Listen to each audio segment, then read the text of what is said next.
राजू एक छोटे से गांव सरसीपुर का साधारण लड़का था। मिट्टी के घर, टूटी हुई साइकिल और दिन भर खेतों में पिता के साथ काम करना, यही उसकी जिंदगी थी। लेकिन उसके सपनों की उड़ान बहुत ऊंची थी। उसका सपना था इंजीनियर बनकर अपने गांव का नाम रोशन करना। स्कूल में उसके पास न तो अच्छे कपड़े थे, न ही किताबें, लेकिन उसका आत्मविश्वास हमेशा उसके साथ चलता था। गांव के लोग अक्सर कहते, अरे राजू, तेरे जैसे लड़के कहाँ इंजीनियर बनते हैं। लेकिन उसकी माँ हर रोज उसे एक ही बात कहती, बेटा, सपनों के लिए लड़ना पड़ता है, तू कभी हार मत मानना। एक दिन गांव में एक सरकारी अधिकारी का भाषण हुआ। उन्होंने बताया कि अगर किसी गरीब बच्चे का चयन शहर के साइंस स्कूल में हो जाए तो उसकी पूरी पढ़ाई सरकार कर। राजू के अंदर कुछ जाग उठा। ये उसके जीवन को बदलने का अवसर था। लेकिन प्रवेश परीक्षा कठिन थी और तैयारी का साधन बिल्कुल नहीं था। फिर भी उसने ठान लिया, अब या कभी नहीं। पहले पहल तो डर लगा, कैसे होगा शहर की तैयारी। गांव में कोचिंग नहीं, बिजली नहीं और मोबाइल भी पिताजी के पास पुराना सा एक था। दोस्त मजाक उड़ाते, शहर वाले बच्चों से क्या मुकाबला करेगा। राजू हताश हो गया। कुछ समय के लिए उसने सपना छोड़ने का मन बना लिया। लेकिन तभी माँ ने उसके सामने बैठकर उसकी आंखों में झांका और कहा,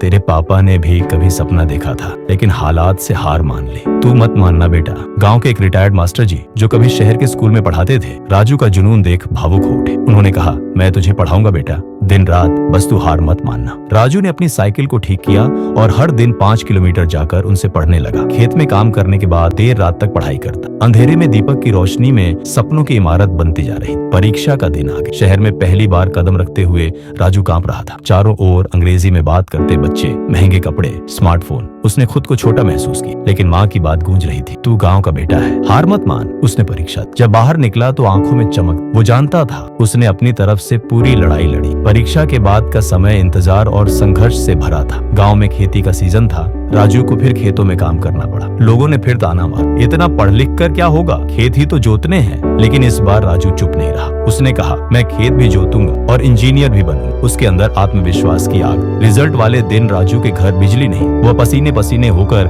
गांव के साइबर कैफे भागा। रिजल्ट चेक करते वक्त उसकी उंगलियां कांप रही और जैसे ही स्क्रीन पर लिखा आया, congratulations, you are selected, Raju फूट फूट कर रो पड़ा। वो आंसू हार के नहीं, जीत के। राजू को शहर के सबसे अच्छे साइंस स्कूल में दाखिला मिल गया। उसकी पढ़ाई, किताबें, हॉस्टल सब फ्री थे। शहर में कदम रखते वक्त उसका सिर ऊंचा था और जेब में माँ का दिया हुआ ताबीज। राजू ने 4 साल में स्कूल टॉप किया। फिर एक प्रतिष्ठित इंजीनियरिंग कॉलेज में उसका चयन हुआ। हर साल छुट्टियों में वो गांव आता और बच्चों को पढ़ाता। उसने गांव में एक डिजिटल लर्निंग सेंटर खोला, जहां कोई बच्चा यह न कहे कि मेरे पास साधन नहीं है। राजू अब गांव का हीरो था। वो वही लड़का था जिसकी साइकिल कभी टूटी हुई थी, पर अब वो बच्चों को सिखाता था कि हार मानने वाले कभी सपने पूरे नहीं करते। गांव के बुजुर्ग उसे आदर से देखते और बच्चे उसे आदर्श मानते। शहर ने उसे एक इंजीनियर बनाया, लेकिन गांव ने उसे इंसान बनाया। राजू ने साबित कर दी, अगर इरादा मजबूत हो तो कोई भी मंजिल दूर नहीं। सपनों को पाने के लिए लड़ना पड़ता है और जो हार नहीं मानता वही जीतता है। नैतिक शिक्षा, कभी हार मत मानो। सपने उन्हीं के सच होते हैं जो उनके लिए लड़ते हैं।